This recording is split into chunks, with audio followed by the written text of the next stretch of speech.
There is a moment in life where you suddenly understand that the real problem is not other people, not stress, not hardship, but the loudness inside your own mind. And if you never learn how to quiet that inner volume, it can follow you everywhere. You know the feeling. That pressure behind your eyes, the thoughts that loop at night, the sense that your mind has turned into a battlefield where you keep losing ground without meaning to. Every human carries this weight silently. Some pretend they do not. Some distract themselves, but nobody escapes their own thoughts. The ancient Stoics understood this struggle deeply. Marcus Aurelius once said, "Your mind belongs to you." And once you recognize this truth, everything changes. Instead of waiting for peace to magically appear, you start creating it, one breath at a time. Eventually, there comes a morning where you notice something powerful. Your thoughts no longer drag you through emotional mud. You are the one deciding where your attention goes. So today, I am going to guide you through secret Stoic methods to remove toxic thinking from your life forever. Not through force, not through positive affirmations, but through awareness and deliberate practice. These ideas are not meant to impress you. They are meant to transform you from within. So relax your shoulders, breathe, and take this in slowly. The first practice is simple but strange. Stop arguing with your mind. Most negative thinking is just unfinished echoes of older experiences, old fears, old stories, old disappointments replaying like automatic recordings. And here is the secret. You do not have to debate every thought. You do not need to correct every negative idea. The more you wrestle with a painful thought, the more strength you give it.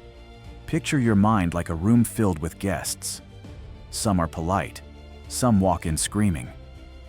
You do not need to convince every screaming guest to calm down. You do not need to explain yourself to every inner critic.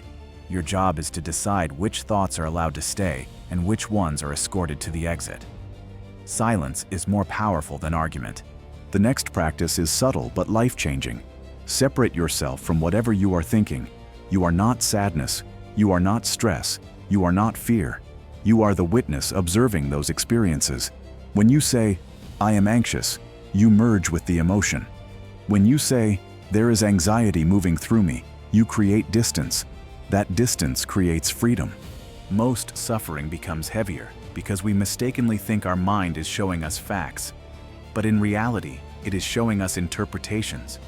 When you watch your thoughts instead of becoming them, you take away their authority. Instead of being trapped inside the storm, you become the person watching the storm safely from a distance. Another powerful practice is to interrupt mental loops by moving your body. Rumination grows when the body stays frozen. When you sit perfectly still, the mind begins spinning imaginary scenarios like a hamster wheel. Stoics understood that motion changes emotion. You do not need a complicated ritual. Walk for 1 minute, step outside and breathe actual air, drink cold water, clean your desk, touch something real. Seneca said we suffer more in imagination than in reality. Movement pulls you out of imagination and back into what is physically happening right now. You do not need control. You only need a gentle interruption. Next, guard your attention like treasure. What you continually focus on becomes the filter through which you experience the world. If your attention is always tied to negativity, gossip, online drama, comparison, and emotional noise, then the mind will imitate that noise. Marcus Aurelius reminded himself daily that the quality of life is shaped by the quality of your thoughts. So remove what drains your mental clarity. Unfollow accounts that feel chaotic or heavy. Reduce the conversations that leave you tense or hollow. Step away from people who pull you into emotional storms, then blame you for getting wet. Your attention decides how your inner world feels. If you want peace, stop feeding your mind chaos. Now we reach the part where most people usually click away. But listen closely because the next idea is the real turning point in Stoic practice. Overthinking has two homes, the past and the future. Guilt lives behind you. Fear lives ahead of you. Peace lives nowhere except now. The Stoics said the present moment is the only territory you truly own. If your mind keeps drifting into memories or what might happen tomorrow, gently bring it back. Not with force, with kindness. Observe what is in front of you. Look at one object around you and really see it. Feel the position of your body. Hear the sounds in the room. Your mind returns to reality instead of hypothetical stories. You will drift again. That is normal. Peace is built not by staying present perfectly, but by returning again and again patiently. The next practice is to rewrite the inner stories that create toxic thoughts. Every painful thought comes from an assumption you unconsciously believed. I am not enough. I always make mistakes. Nobody understands me. These are not facts, they are interpretations.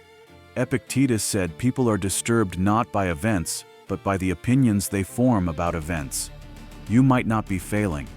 You might be learning at a deeper level. You might not be behind. You might be preparing. You might not be broken.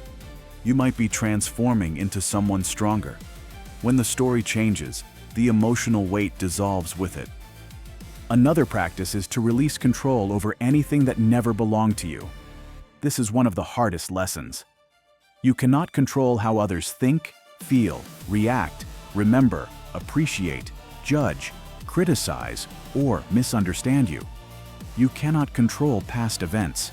You cannot force outcomes. The only thing you fully control is your own effort, your own choices, your character, your word. Marcus Aurelius told himself to be gentle with others and disciplined with himself, meaning, focus on what belongs to you and release the rest. Once you let go of the need to micromanage the uncontrollable, your mind becomes light again. Letting go is not weakness, it is clarity. Finally, build small daily rituals that quiet the mind from the inside. A calm mind is not a random blessing. It is something you cultivate slowly. Spend a few minutes a day sitting without noise. Breathe. Write one sentence about what you learned today. Reflect gently without judgment. Name one thing you are grateful for. These tiny habits become anchors that protect you when life becomes overwhelming. Peace is not something you hunt down. It is something you practice consistently until it becomes the natural atmosphere inside you. Toxic thoughts do not disappear instantly, but they weaken the moment you stop letting them speak as if they are truth. They soften the moment you observe them rather than obey them. They dissolve when you return to the present. Breathe. Observe. Choose where your attention goes. Life will always have noise, but your mind can become the quiet place inside it. And when that quiet arrives, even for a moment, you finally see what was underneath your thoughts the entire time. Strength, clarity, resilience. A calmer version of you waiting to be noticed. If these words gave you a moment of calm or clarity, subscribe to Ascend X Awaken and stay with us, because the person you are becoming deserves guidance, community, and steady wisdom, one secret Stoic practice at a time.